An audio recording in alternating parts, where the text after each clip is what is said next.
Hi everyone, I hope you all preparing for UPLT examination very well. Today I will discuss what is the Cannizzaro reaction and its mechanism and its type. In the previous two videos I have discussed two name reaction, Eldol reaction and Perkin reaction, and there are some questions I have already discussed. So in this video today I will discuss only what is the Cannizzaro reaction. तो कभी आपसे पूछा जाए कि reaction type क्या है Cannizzaro reaction का, तो आप बोलोगे वहाँ पे ऑर्गेनिक रिडॉक्स रिएक्शन है। या फिर कहीं ऐसे पूछा जाए कि कोई एग्जांपल बताओ ऑर्गेनिक रिडॉक्स रिएक्शन का, तो वहाँ पे आप क्या बता सकते हो, कैनिजारो रिएक्शन जो होता है ऑर्गेनिक रिडॉक्स रिएक्शन का एग्जाम्पल होता है। ठीक, चलिए सबसे पहले आते हैं what is the definition of Cannizzaro reaction. Cannizzaro reaction का डेफिनेशन देखते हैं यहाँ पे। Cannizzaro reaction is a chemical reaction which involves base-induced disproportionation of two molecules of non-enolizable aldehyde to give primary alcohol and carboxylic acid। तो देखिए सारी चीज़ें इतनी से डिफिनीशन में कितनी सारी चीज़ें हैं यहाँ पे, देखिए ध्यान देने वाली बातें हैं। दो मॉलिक्यूल्स हमें लेना है किसी भी सबस्ट्रेट का, तो वो क्या करेगा, एक बार वो क्या कर रहा है, एक प्राइमरी अल्कोहल बना रहा है और दूसरी बार में कार्बोक्सिलिक एसिड बना रहा है। फॉर एग्जांपल यहाँ पे देखिए, एक एग्जांपल यहाँ पे है, ये एक एल्डिहाइड है, एक जो है इसका क्या बना रहा है, प्राइमरी अल्कोहल बना रहा है, और दूसरा वाला मॉलिक्यूल क्या बना रहा है, एसिडिक कंपाउंड बना रहा है। ये एसिडिक कंपाउंड क्यों बना रहा है, बता रहा है यहाँ पे, क्योंकि जो हमारा रिएक्शन कंडीशन होगा उसमें कहीं पे तो H+ होगा, H+ को लेके यहाँ पे अपना एक फुल कंपाउंड बनाएगा जो एसिडिक होगा। अभी इसको अच्छे से हम समझेंगे रिएक्शन मैकेनिज्म के थ्रू कैसे ये होता है। ठीक, तो यहाँ पे ध्यान देने वाली बात क्या थी, यहाँ पे एक ये जो है डिस्प्रोपोर्शनेशन रिएक्शन होता है। इसमें नॉन इनोलाइजेबल एल्डिहाइड, मतलब कि एल्डिहाइड जो हम मतलब कि एल्डिहाइड यहाँ पे हम लेते हैं वहाँ पे अल्फा हाइड्रोजन प्रेजेंट नहीं होता है। अभी तक हमने दो रिएक्शन पढ़ा है, एल्डोल रिएक्शन एंड परकिन रिएक्शन। उन दोनों रिएक्शन में क्या था, अल्फा हाइड्रोजन का होना मस्ट था, तभी वो रिएक्शन प्रोसीड हो रहा था। बट यहाँ पे अल्फा हाइड्रोजन का कोई नीड नहीं है। ठीक, ओनली बेस के प्रेजेंस में ये रिएक्शन प्रोसीड होगा। एक बार प्राइमरी अल्कोहल फॉर्म करेगा और दूसरा वाला मॉलिक्यूल जो है एसिडिक फॉर्म करेगा। ये जो हमने यहाँ पे बेस लिया है ना, यहाँ पे बस मैंने OH- यहाँ मेंशन किया है। ये जो बेस है NaOH है। ठीक, इसका OH- जो है एज ए न्यूक्लियोफाइल वर्क करता है, इसलिए यहाँ पे डायरेक्ट बस OH- हमने लिखा है। ठीक, अब आते हैं इसका मैकेनिज्म देखने। देखिए यहाँ पे इसका मैकेनिज्म क्या है। फर्स्ट वाले स्टेप में क्या होगा, nucleophilic attack on the carbonyl group to give the dianion. First वाले स्टेप में क्या करना है, न्यूक्लियोफाइल होगा जो अटैक करके डाई एनाइन का फॉर्म करेगा। ये फॉर्मेशन कैसे हो रहा है, इसको अगर आप GOC अच्छे से पढ़े होगा ना, तो इलेक्ट्रॉन का मूवमेंट ही बस यहाँ पे समझना है। देखिए मैं यहाँ पे इलेक्ट्रॉन्स का मूवमेंट समझा देती हूँ। यहाँ पे OH- है, इलेक्ट्रॉन डेंसिटी इसकी बहुत ज़्यादा है, और ये जो है एल्डिहाइड ग्रुप है। तो एल्डिहाइड ग्रुप का जो कार्बन होता है वो इलेक्ट्रॉन डेफिशिएंट होता है। क्यों होता है, क्योंकि जो पाई डेंसिटी है ना, मतलब कि जो कार्बन और ऑक्सीजन के बीच का जो पाई डेंसिटी है वो ऑक्सीजन की तरफ शिफ्ट हो जाएगा, क्योंकि ऑक्सीजन मोर इलेक्ट्रोनेगेटिव एटम होता है। ठीक, तो यहाँ पे देखिए जब शिफ्ट हो रहा है तो ये ऑक्सीजन पे निगेटिव साइन आ गया। ठीक, और ये कार्बन पे पॉजिटिव साइन आ जाएगा। तो ये जो निगेटिव साइन है OH- का, ये क्या करेगा, अपना इलेक्ट्रॉन डेंसिटी कार्बन को दे देगा, और कार्बन और हाइड्रोजन ऑक्सीजन के बीच में एक बॉन्ड फॉर्मेशन हो जाएगा। देखिए यहाँ पे नेक्स्ट वाले स्टेप में ये फॉर्म हो गया है। ठीक, फाइनल ये जो फॉर्मेशन हुआ है यहाँ पे, इस फॉर्मेशन के बाद से एक और OH- प्रेजेंट होगा। जो ये वाला हाइड्रोजन है जो अटैच हुआ था कार्बन से, वो हाइड्रोजन एसिडिक हाइड्रोजन की तरह वर्क करेगा। ठीक, तो ये एसिडिक हाइड्रोजन OH- अब्स्ट्रैक्ट कर लेगा, और अगेन जो हाइड्रोजन और ऑक्सीजन के बीच का इलेक्ट्रॉन डेंसिटी था वो ऑक्सीजन पे शिफ्ट हो जाएगा, तो वो निगेटिव बना लेगा। ठीक, ये जो हमारा हो गया डाई एनाइन फॉर्मेशन यहाँ पे हो गया। ठीक, अब देखिए नेक्स्ट वाले सेकेंड स्टेप में क्या करना है, conversion of dianion to carboxylate and another aldehyde molecule to an alkoxide ion. ठीक, अब जो हमारा डाई एनाइन है वो क्या करेगा, एक और एल्डिहाइड ग्रुप प्रेजेंट होगा जिसमें अपना हाइड्रोजन को शिफ्ट करेगा ये हाइड्रोजन की शिफ्टिंग पॉसिबल क्यों हो रहा है, क्योंकि जो ये एल्डिहाइड है अगेन ऑक्सीजन की तरफ ये इलेक्ट्रॉन डेंसिटी को शिफ्ट कर देगा जो पाई डेंसिटी है, और यहाँ पे डिफिशियंसी आ जाएगी। तो ये जो डिफिशियंसी है ये यहाँ पे हाइड्रोजन को क्या कर रहा है, पुश कर रहा है। कौन पुश कर रहा है, ये जो इलेक्ट्रॉन डेंसिटी है ना ऑक्सीजन का, ये कार्बन की तरफ देगा। तो ये इसको इसकी ड्राइविंग फोर्स की वजह से क्या होगा, हाइड्रोजन जो है निकल जाएगा बाहर और इस वाले कार्बन से अटैच हो जाएगा। तो अटैच होने के बाद से देखिए यहाँ पे एल्कोक्साइड आयन बन गया, और जो ये हमारा फर्स्ट वाले स्टेप में एक निगेटिव साइन तो था ही हमारे कंपाउंड में, तो ऐसे ही निगेटिव साइन रह जाएगा और क्या हो जाएगा, एक कार्बोक्सिलेट आयन का फॉर्मेशन हो जाएगा। ठीक, ये हो गया हमारा सेकेंड स्टेप। अब ये सेकेंड स्टेप में दो हमारा आयनिक कंपाउंड्स फॉर्म हो गए हैं। अब ये अलग अलग H2O मॉलिक्यूल से रिएक्ट करके एक एल्कोहल बनाएगा और एक क्या बनाएगा, कार्बोक्सिलिक एसिड बनाएगा। तो थर्ड स्टेप में वही हमको स्टडी करना है, protonation of alkoxide to alcohol. जो एल्कोक्साइड आयन यहाँ पे फॉर्म हुआ है, सॉरी जस्ट 1 मिनट, जो यहाँ पे एल्कोक्साइड आयन फॉर्म हुआ है इसका प्रोटोनेशन हो जाएगा। तो प्रोटोनेशन होने के बाद से एल्कोहल फॉर्म करेगा, यही यहाँ पे लिखा गया है।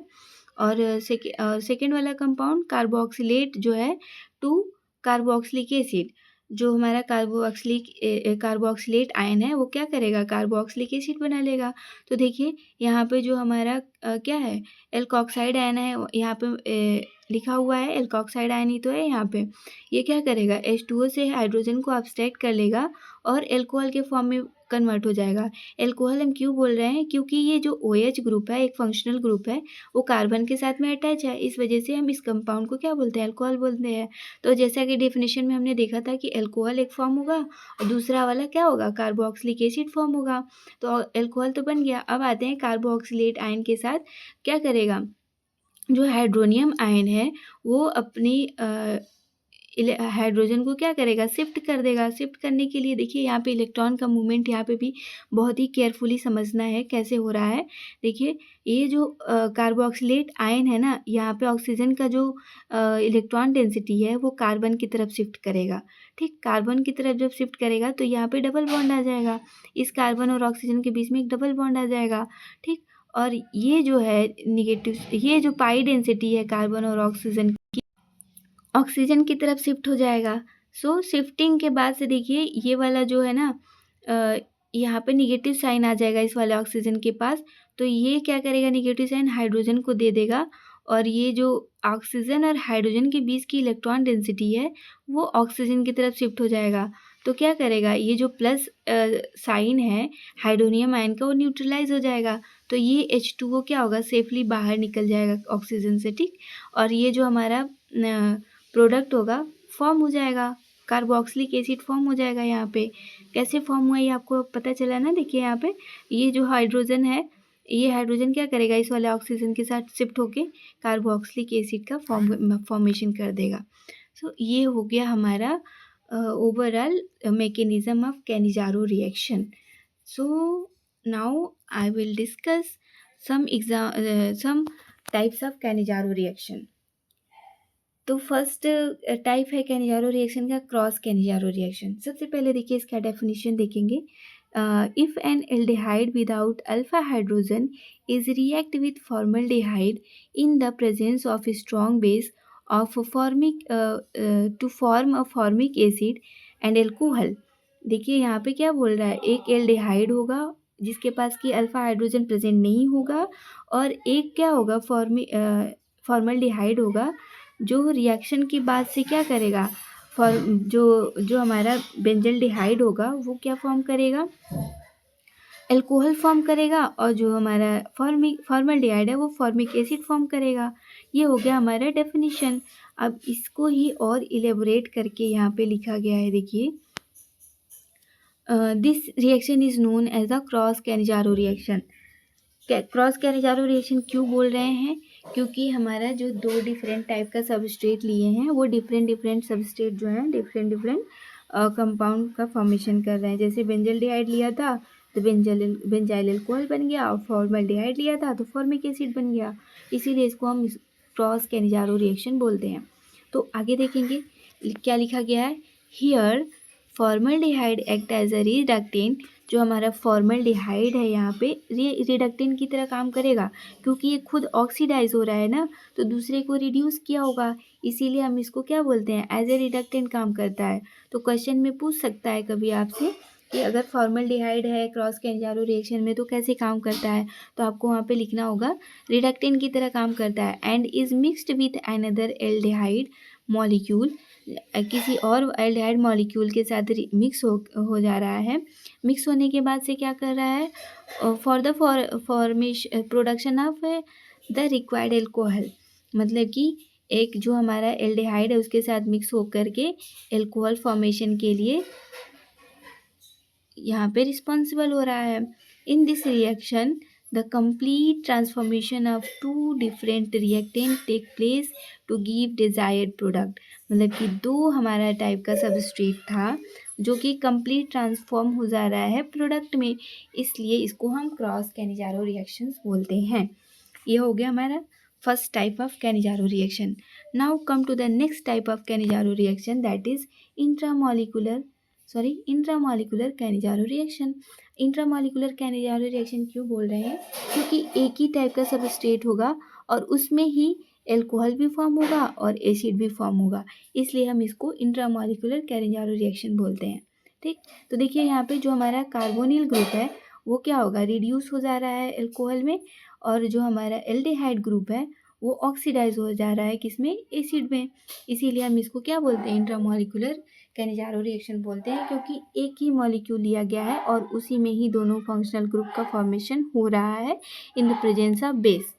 ठीक, ये हो गया हमारा कैनिजारो रिएक्शन का दो टाइप। अब आते हैं कुछ कैनिजारो रिएक्शन के एग्जांपल्स यहाँ पे डिस्कस कर लेते हैं। देखिए बेंजल्डिहाइड का अगर हम 2 मॉलिक्यूल्स लेते हैं, ठीक, तो क्या करेगा, एक बार वो अपने एल्कोहल में कन्वर्ट करेगा और एक बार क्या होगा, एसिड के फॉर्म में कन्वर्ट हो जाएगा।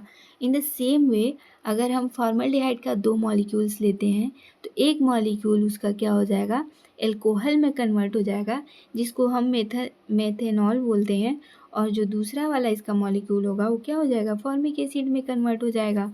ठीक, ये हो गया हमारा 2 एग्जाम्पल। और तीसरा वाला एग्जाम्पल देखिए, 2,2 डाईमिथाइल प्रोपेनल, ये हमारा प्रोपेनल है जिसका 2 मॉलिक्यूल हमने लिया है, इसका एक मॉलिक्यूल क्या हो जाएगा, एल्कोहल फॉर्म कर लेगा और दूसरा वाला मॉलिक्यूल क्या करेगा, एसिडिक एसिड में कन्वर्ट हो जाएगा, दैट मीन्स कि एसिडिक फॉर्म में कन्वर्ट हो जाएगा। इसको हम क्या बोल सकते हैं, 2,2 डाईमिथाइल प्रोपेनोइक एसिड। ठीक, ये हो गया हमारा कुछ एग्जाम्पल कैनिजारो रिएक्शन का। अब आते हैं हम नेक्स्ट वाले स्लाइड में, जिसमें हम जैसे कि लैब में ये रिएक्शन अगर होता है तो कैसे करते हैं, जैसे कुछ रिसर्च स्कॉलर्स कर रहे होंगे, कोई साइंटिस्ट कर रहे होंगे, तो कैसे होता है ये लैब में रिएक्शन।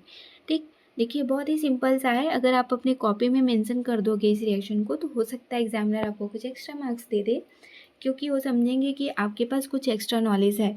तो सबसे पहले क्या करते हैं, लैब में जाते हैं तो हम अपने जितने भी ऑपरेटर्स यूज़ करने हैं उसको क्या करते हैं, क्लीन करते हैं। वॉश द रिएजेंट बॉटल, मतलब कि सारे जितने भी बॉटल है रिएजेंट के उसको वॉश करना है, और जो भी हम ऑपरेटर्स यूज़ करेंगे उसको भी क्लीन करना है। ठीक, उसके बाद से क्या करेंगे, एक बीकर में पुट 3 ग्राम ऑफ KOH, मतलब कि मेजरिंग सिलेंडर एक लैब में होता है, उससे मेज़र करके 3 ग्राम KOH लेना है। उसी में मेजरिंग सिलेंडर से मेज़र करके 2 ml टैप वाटर लेना है। ठीक, अब इन दोनों को जब आप मिक्स करोगे तो थोड़ा हीट हो जाएगा वो सोल्यूशन, इसलिए उसको कूलिंग के लिए थोड़ी देर के लिए रख दोगे। ठीक, कूलिंग के बाद ये जो होता है, cool the solution Cannizzaro reaction is exothermic, मतलब कि दोनों मिक्स करने के बाद से उसमें हीट प्रोड्यूस हुआ था, तो आप थोड़ी देर रखोगे तो उसमें से हीट रिलीज़ हो जाएगा, और हीट जब रिलीज़ होता है उसी को हम क्या बोलते हैं, एक्सोथर्मिक रिएक्शन बोलते हैं। तो यहाँ पे एक और क्वेश्चन आपका देखिए अच्छे से पूछा जा सकता है, अगर क्वेश्चन पूछा जाए तो, कि कैनिजारो रिएक्शन किस टाइप का रिएक्शन है, तो आप बोल सकते हैं एक्सोथर्मिक रिएक्शन टाइप का रिएक्शन है।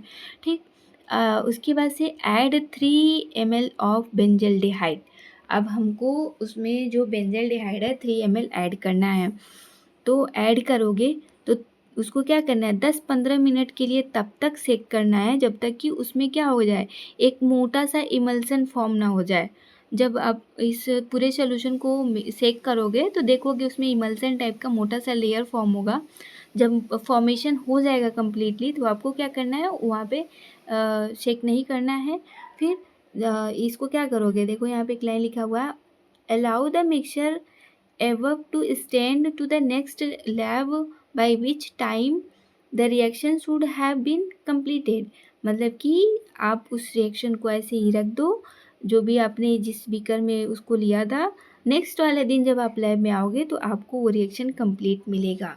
ये हो गया overall what is the Cannizzaro reaction, और उसको लैब में कैसे बनाया जाता है, कैसे इस रिएक्शन को किया जाता है, ये भी हमने डिस्कस कर दिया। मिलते हैं नेक्स्ट वाले वीडियो में कुछ क्वेश्चन के साथ। तब तक के लिए पढ़ते रहिए। अगर आपको लगता है ये यूज़फुल है वीडियो है तो आप अपना नोट्स खुद का बना सकते हो। तब तक के लिए थैंक यू। मिलते हैं नेक्स्ट वीडियो में कुछ क्वेश्चन के साथ।